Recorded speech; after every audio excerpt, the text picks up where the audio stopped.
রাজনীতিতে দক্ষিণ পন্থা উত্থানের চেষ্টা দেখছে বিএনপি। আওয়ামী লীগ ও জাতীয় পার্টির অনুপস্থিতির সুযোগ পাচ্ছে জামাত। লাইমলাইটে এলেও ভোটে জেতার সম্ভাবনা দেখছেন না মির্জা ফখরুল। আওয়ামী লীগ নেই, আপনার জাতীয় পার্টির একই অবস্থা প্রায়। জামাত আপনার যেভাবে হোক তারা লাইমলাইটে এসে গেছে। তবে জনগণের কাছে গিয়ে সিলেকশনে পুরোপুরি জিতে যাওয়া এইরকম কোনো অবস্থা আমার কাছে মনে হয়। পাল্টাপাল্টি অবস্থানের মধ্যেই জোরে সোরে চলছে নির্বাচনী প্রস্তুতি। অর্ধেক আসনে বিএনপির প্রার্থী চূড়ান্ত, মনোনয়ন বাছাই সম্পন্ন জামায়াতেরও। আমরা নির্বাচনের প্রস্তুতিও চালাচ্ছি, আমাদের দাবির পক্ষে আওয়াজও উঠাচ্ছে। পিআর এর মাধ্যমে নির্বাচিত হতে চাওয়া ভালো, স্বপ্ন থাকা ভালো, বাট সবকিছুর একটা সীমা থাকা উচিত। জোট হইতে হবে নট নেসেসারি, এটা সমঝোতাও হতে পারে, আন্ডারস্ট্যান্ডিং। 40 থেকে 50টি আসন বিএনপি অন্য দলের প্রার্থীদের জন্য ছেড়ে দেবে। দেখছিলেন প্রধান শিরোনাম। রাত 11টার সময় সঙ্গে আছি আমি গোলাম রাব্বি। এছাড়াও খেলাধুলার খবর নিয়ে খেলার সময় যুক্ত হবেন। রাব্বি, আপনাকে ধন্যবাদ। বিশ্বের নানা প্রান্তের খেলাধুলার খবর জানিয়ে দেব আমি মাকসুম আলম খান। এবার অন্যান্য শীর্ষ সংবাদ। মব ভায়োলেন্স মোকাবেলায় সক্ষম হতে হবে ইসিকে। সুষ্ঠু ভোট সম্ভব না হলে থাকতে হবে পদত্যাগের সাহস। সংলাপে সুশীল সমাজ। বিশ্বাসযোগ্য নির্বাচনী প্রতিশ্রুতি সিইসির। বিমান ভাড়া কমায় সাধারণ ক্যাটাগরিতে হজের খরচ কমল 11,000 টাকা, সুলভে 16,500। নিবন্ধন চলবে 12ই অক্টোবর পর্যন্ত। এবার সুযোগ পাবেন 1,27,000 মুসল্লি।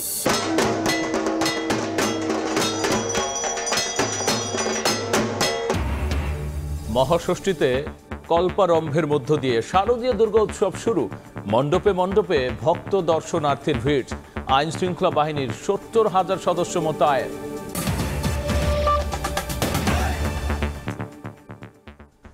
বাংলাদেশে দক্ষিণপন্থী রাজনীতির উত্থানের চেষ্টা হচ্ছে বলে মন্তব্য করেছেন বিএনপির মহাসচিব মির্জা ফখরুল ইসলাম আলমগীর। জানিয়েছেন, আওয়ামী লীগের কার্যক্রম নিষিদ্ধ, জাতীয় পার্টি নিষ্ক্রিয় থাকার সুবিধা পাচ্ছে জামাত। দলটি লাইমলাইটে এলেও ভোটে জেতার সম্ভাবনা নেই। নিউ ইয়র্কে সময় সংবাদকে দেয়া বিএনপি মহাসচিবের সাক্ষাৎকারের আরেকটি অংশ নিয়ে হাসানুজ্জামান সাকির রিপোর্ট। 5ই আগস্টের পর রাজনীতির মাঠে বিএনপির প্রধান প্রতিদ্বন্দ্বী জামায়াতে ইসলামী। রাজনীতিতে দীর্ঘদিনের সহযাত্রী দল দুটির মধ্যে সাম্প্রতিক সময়ে দূরত্ব বেড়েছে। সংস্কার, জুলাই সনদ সহ নির্বাচন পদ্ধতি নিয়ে বিএনপি জামায়াতের বর্তমান অবস্থান এখন বিপরীতমুখী। বাংলাদেশের মানুষের মধ্যে এসব বিষয় নিয়ে নিউ ইয়র্ক সফররত বিএনপি মহাসচিব মির্জা ফখরুল ইসলাম আলমগীরের সঙ্গে কথা হয় সময় সংবাদের। সাক্ষাৎকারে মির্জা ফখরুল বলেন, ক্ষমতাচ্যুত আওয়ামী লীগের রাজনৈতিক কর্মকাণ্ড নিষিদ্ধ এবং জাতীয় পার্টিও রাজনৈতিকভাবে নিষ্ক্রিয় থাকায় সুবিধাজনক অবস্থানে আছে জামায়াত। বাংলাদেশে তো রাজনৈতিক দল বলতে যে কয়েকটা দল ছিল, আপনার আওয়ামী লীগ, বিএনপি, জাতীয় পার্টি, জামাত, এই চারটেই তো মূল দল ছিল। সেক্ষেত্রে আওয়ামী লীগ নেই, আপনার জাতীয় পার্টির একই অবস্থা প্রায়। এখন বিএনপি আর জামাত আপনার অত্যন্ত যেভাবে হোক তারা লাইমলাইটে এসে গেছে এখন, এবং আপনার মিডিয়ার বদৌলতে এবং তাদের সাংগঠনিক কর্মকাণ্ডের বদৌলতে তারা একটা জায়গায় পৌঁছানোর চেষ্টা করছে। এটা করবেই তারা, এটাই স্বাভাবিক, আপনার করাটাই স্বাভাবিক। তো সেই ক্ষেত্রে আমার কাছে মনে হয় না যে জনগণের মধ্যে জামাতের যে খুব বেশি প্রভাব বেড়েছে, এটা আমার কাছে মনে হয় না। আমি নিজে মাঠের রাজনীতিবিদ, মাঠে যাতায়াত করি, তাতে বুঝতে পারি যে তার গিয়ে সেখানে খুব বেশি একটা নাই। বৈশ্বিক রাজনীতির গতিপ্রবাহ তুলে ধরে বাংলাদেশেও যে তা থেকে বিচ্ছিন্ন নয় তা স্পষ্ট করেন মির্জা ফখরুল। তবে সেই প্রচেষ্টা ভোটের মাঠে সফল হবে না বলে তার বিশ্বাস। সমস্যা হচ্ছে যে আপনার এখানে, আমি এর আগেও বলেছিলাম যে আপনার একটা সারা পৃথিবীতেই আপনার একটা দেখা যাচ্ছে যে দক্ষিণ পন্থা যারা নিয়ে যারা রাজনীতি করে তাদের একটা উত্থান হচ্ছে আর কি। সেক্ষেত্রে বাংলাদেশে এটা চেষ্টা করা হচ্ছে। আর জামাতের একটা অ্যাডভান্টেজ হচ্ছে, জামাত কিন্তু আপনার it's a very organised political party, regimented political party, এবং সেই সঙ্গে তাদের ফান্ড টান্ডও আছে যথেষ্ট। সুতরাং তারা কাজ ওইভাবে করছে। এটা তাদের জন্য কিছুটা প্লাস পয়েন্ট তো নিঃসন্দেহে। তবে জনগণের কাছে গিয়ে সিলেকশনে পুরোপুরি জিতে যাওয়া এইরকম কোনো অবস্থা আমার কাছে মনে হয় না। জাতিসংঘে প্রধান উপদেষ্টার বক্তব্যের পর নির্বাচন নিয়ে সংশয় কিছুটা হলেও কমেছে বলে মনে করেন মির্জা ফখরুল। মির্জা ফখরুল জানান, সারা দেশে বিএনপির সম্মেলন হচ্ছে, সাংগঠনিকভাবে দল গোছানো হচ্ছে। নির্বাচনের আগে সময় মতোই দলের ভারপ্রাপ্ত চেয়ারম্যান তারেক রহমান দেশে ফিরবেন বলেও জানান বিএনপি মহাসচিব। হাসানুজ্জামান সাকি, সময় সংবাদ, নিউ ইয়র্ক, যুক্তরাষ্ট্র। ত্রয়োদশ সংসদ নির্বাচনে অর্ধেক আসনে প্রার্থী চূড়ান্ত করেছে বিএনপি। দ্রুতই তালিকা প্রকাশ করে প্রচারণায় মাঠে নামবে দলটি। যুগপৎ আন্দোলনে মিত্র দলগুলোকে আসন ছাড়তে প্রস্তুত অর্ধশত। বিএনপির ভোট পরিকল্পনার বিষয়ে দলটির স্থায়ী কমিটির সদস্য মেজর অবসরপ্রাপ্ত হাফিজ উদ্দিন আহমেদ জানিয়েছেন, জামায়াতের সঙ্গে জোটের সম্ভাবনা নেই। বিস্তারিত জানাচ্ছেন শফিকুজ্জামান রুবেল।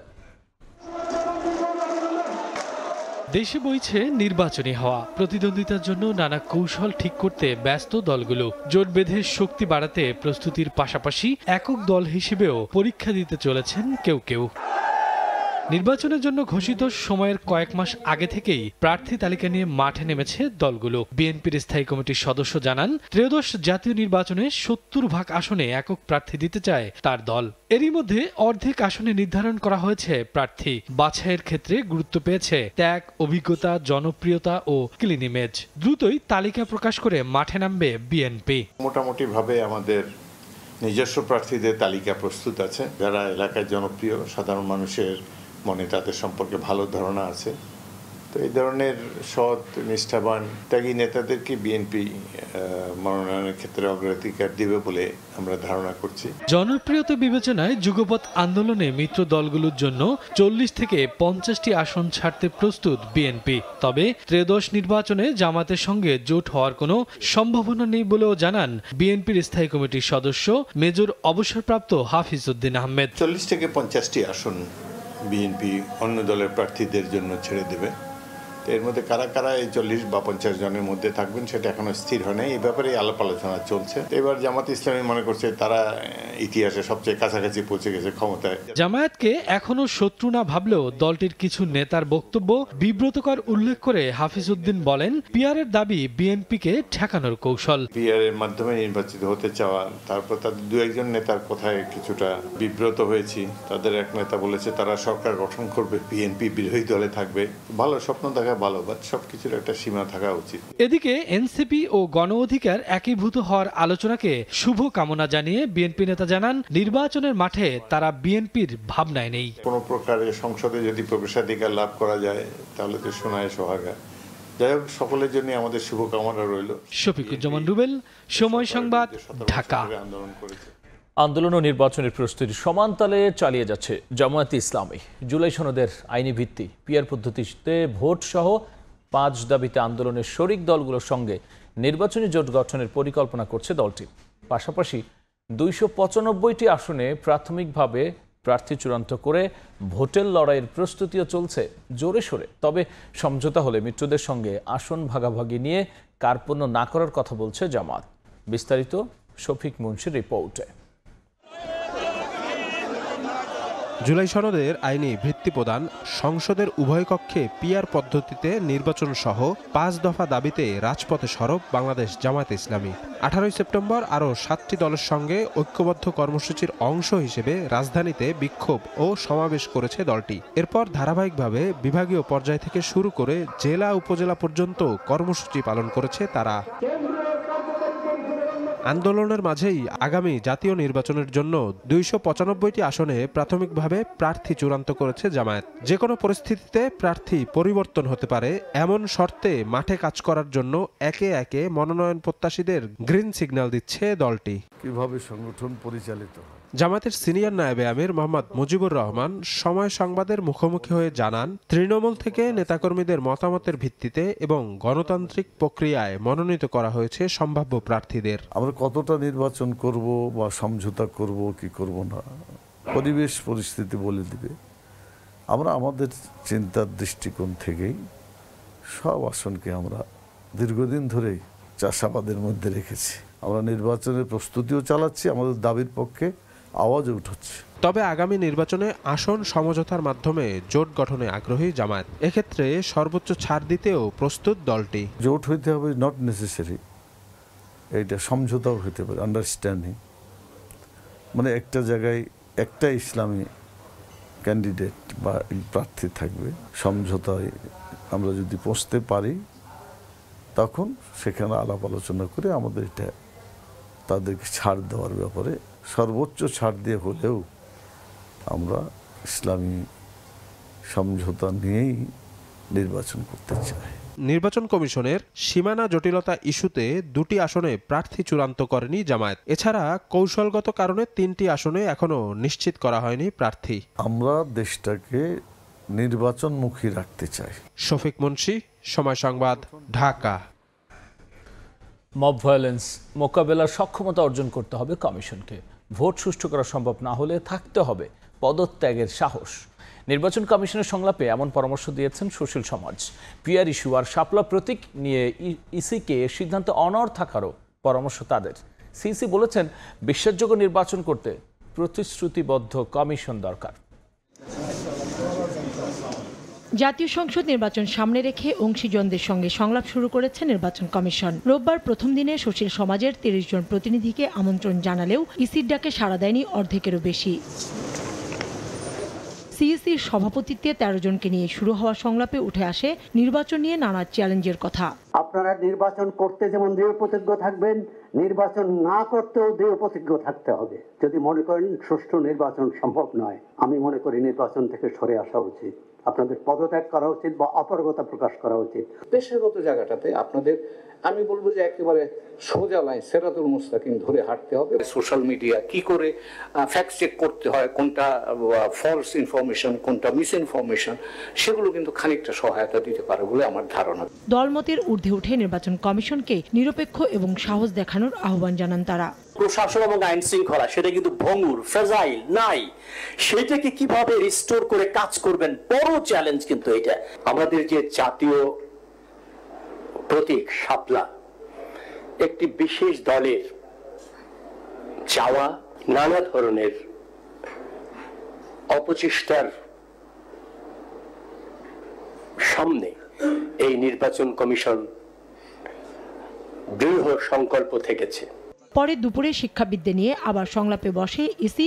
এখানেও ইসির আমন্ত্রণে সাড়া দেননি অর্ধেক শিক্ষাবিদই। গণমাধ্যমের অবাধ বিচরণ নিশ্চিত করার তাগিদ দিয়ে শিক্ষক প্রতিনিধিরা বলেন, কমিশনের সততা এবং নিরপেক্ষতার উপর ভোটের মানদণ্ড নির্ভর করবে। অনির্বাচিত হয়ে নির্বাচিত লোকদেরকে প্রভাবিত করবে, এই জিনিসটার ব্যাপারে আপনাদের একটা থাকা উচিত। নির্বাচন যদি ভালোভাবে না করতে পারেন, কন্ট্রোভার্সিয়াল একটা ইলেকশন হয়, তাহলে ওই যে 14 সালে নির্বাচন, 18 সালে নির্বাচন, 24 সালে নির্বাচন কমিশন সম্পর্কে আমার বন্ধুরা বলতো, ছাগল দিয়ে কি লাঙ্গল চাষ করা হয়। পরে সমাপনী বক্তব্য দেন সিইসি। বলেন, আইন অনুযায়ী সুষ্ঠু, সুন্দর, নিরপেক্ষ ভোট করতে প্রতিশ্রুতিবদ্ধ কমিশন। নির্বাচন অনুষ্ঠানটা সুষ্ঠুভাবে সুন্দরভাবে করার জন্য যা যা প্রস্তুতি নেওয়া দরকার, এই ক্ষেত্রে আমরা অনেক এগিয়ে গেছি। সুষ্ঠু, সুন্দর, বিশ্বাসযোগ্য নির্বাচন দিতে প্রতিশ্রুতিবদ্ধ।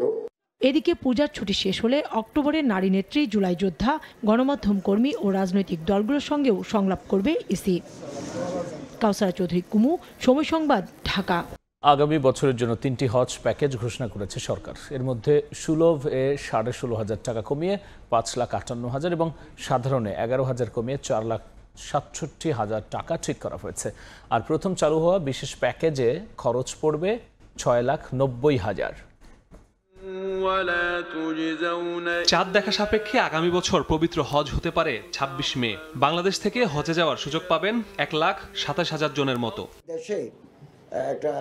রোববার সচিবালয়ে সংবাদ সম্মেলনে হজ প্যাকেজ ঘোষণা করে ধর্ম মন্ত্রণালয়। উপদেষ্টা জানান, 3টি প্যাকেজ চূড়ান্ত করা হয়েছে। প্রথমবার চালু হওয়া প্যাকেজ বিশেষে খরচ পড়বে 6,90,000 টাকা। প্যাকেজ সুলভে 16,500 কমিয়ে 5,58,000 টাকা এবং প্যাকেজ সাধারণে 11,000 কমিয়ে 4,67,000 টাকা নির্ধারণ করা হয়। এবছর সরকারের মাধ্যমে আমরা 3টা প্যাকেজ ঘোষণা করছি। প্যাকেজ নাম্বার 1 বিশেষ, হজ প্যাকেজ 2, হজ প্যাকেজ 3, মোট 3টা প্যাকেজ আমরা নির্ধারণ করেছি। হজ প্যাকেজ 1 বিশেষ প্যাকেজ। এই প্যাকেজে হজ যাত্রীরা মক্কায় হারাম শরীফের বহিরাঙ্গন থেকে সর্বোচ্চ 700 মিটারের মধ্যে হোটেলে থাকবেন। ডি প্লাস ক্যাটাগরির সার্ভিস সহ মোয়াল্লেম কর্তৃক খাবার সরবরাহ করা হবে। এই প্যাকেজের খরচ ধরা হয়েছে 6,90,597 টাকা। বেসরকারিভাবে হজ প্যাকেজের মূল্য নির্ধারণ করা হয়েছে 5,09,000 টাকা। এই মূল্যের সঙ্গে কম বেশি করে আরো 2টি প্যাকেজ অফার করতে পারবে এজেন্সিগুলো। বেসরকারি মাধ্যমের সাধারণ হজ প্যাকেজ শিরোনামে একটা প্যাকেজ আমরা নির্ধারণ করেছি। এই প্যাকেজের খরচ ধরা হয়েছে 5,09,185 টাকা। সরকার কর্তৃক অনুমোদিত এই প্যাকেজটি গ্রহণ করে এজেন্সি সমূহ অতিরিক্ত 2টি প্যাকেজ ঘোষণা করতে পারবে এবং ওনারা যদি 5 স্টার হোটেল রাখতে চান বা ভালো আছে, আমাদের কোনো আপত্তি নেই। তারা হাজিদেরকে যদি ক্লক টাওয়ারে রাখতে চান, এই প্যাকেজ তারা ঘোষণা করতে পারবে। আগামী বছর 70 বছরের ঊর্ধ্বে কেউ হজে যেতে চাইলে সঙ্গে নিতে হবে 50 বছরের নিচে কাউকে। আগামী 8 ফেব্রুয়ারি থেকে হজের জন্য ভিসা দেয়া শুরু হবে। ফ্লাইট শুরু হবে 18 এপ্রিল। মাসুদুর রহমান, সময় সংবাদ, ঢাকা। মহাষষ্ঠী দিয়ে শুরু হলো 5 দিন ব্যাপী শারদীয় দুর্গোৎসব। সকালে ঢাকেশ্বরী জাতীয় মন্দিরের বেলতলায় চণ্ডীপাঠ, কল্পারম্ভ ও বিহিত পূজার মধ্য দিয়ে শুরু হয় মহাষষ্ঠীর আনুষ্ঠানিকতা। শেষ হয় দেবীর আমন্ত্রণ, অধিবাস ও আরতি দিয়ে।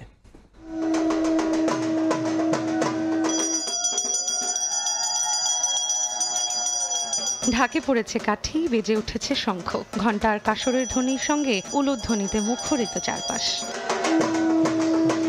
রোববার সকালে বেলতলায় ঘট স্থাপন করে ষোড়শ উপাচারে ষষ্ঠাদি কল্পারম্ভে শুরু হয় ষষ্ঠী পূজা। চণ্ডীপাঠের সঙ্গে দেবীর আরাধনার মাধ্যমে দেয়া হয় ষষ্ঠীর পুষ্পাঞ্জলি। আর এর মধ্য দিয়েই শুরু হলো বাঙালি সনাতন ধর্মাবলম্বীদের সবচেয়ে বড় ধর্মীয় উৎসব শারদীয় দুর্গাপূজার আনুষ্ঠানিকতা। মার কাছে প্রার্থনা করব, মা জানি সবাইকে ভালো রাখে, সুস্থ রাখে। সবাইকে শারদীয় শুভেচ্ছা।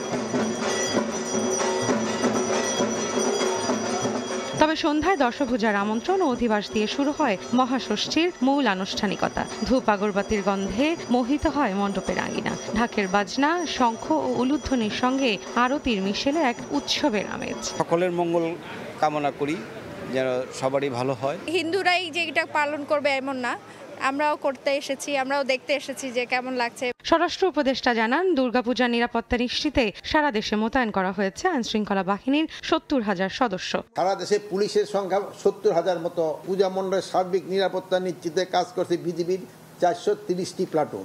নারায়ণগঞ্জে আমি পূজা মণ্ডপ পরিদর্শন করেছি, আমি মুন্সিগঞ্জে পূজা মণ্ডপ পরিদর্শন করে আসছি, আমি ঢাকা শহরে মেট্রোপলিটন এলাকা পরিদর্শন করেছি।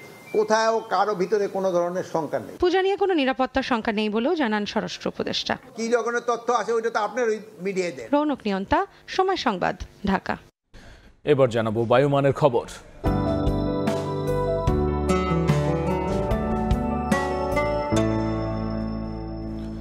দেখে নেব এখনকার বাতাসের মানসূচক। বায়ুমান বিষয়ক সংস্থা আইকিউ এয়ারের সূচক অনুযায়ী বাংলাদেশে এখনকার বাতাসের মান: ঢাকা বিভাগের বায়ুর মান 116, যা সহনীয়, বাতাসের আর্দ্রতা 71%। চট্টগ্রাম বিভাগের বায়ুর মান 67, এটি সন্তোষজনক, বাতাসের আর্দ্রতা 81। রাজশাহী বিভাগে বায়ুর মান 94, যেটি সন্তোষজনক, আর্দ্রতা 69। সিলেট বিভাগে বায়ুর মান 153, এটি সহনীয়, বাতাসের আর্দ্রতা 77%। খুলনা বিভাগের বায়ুর মান 79, যা সন্তোষজনক, বাতাসের আর্দ্রতা 86। বরিশাল বিভাগে বায়ুর মান 70, যেটি সন্তোষজনক, আর্দ্রতা 87। রংপুর বিভাগের বায়ুর মান 107, এটি সহনীয়, বাতাসের আর্দ্রতা 69। ময়মনসিংহ বিভাগের বায়ুর মান 97, যা সন্তোষজনক, বাতাসের আর্দ্রতা 74%। সারা দেশে বায়ুর মান সবচেয়ে ভালো চট্টগ্রামে 67 আর সবচেয়ে খারাপ সিলেটে 153।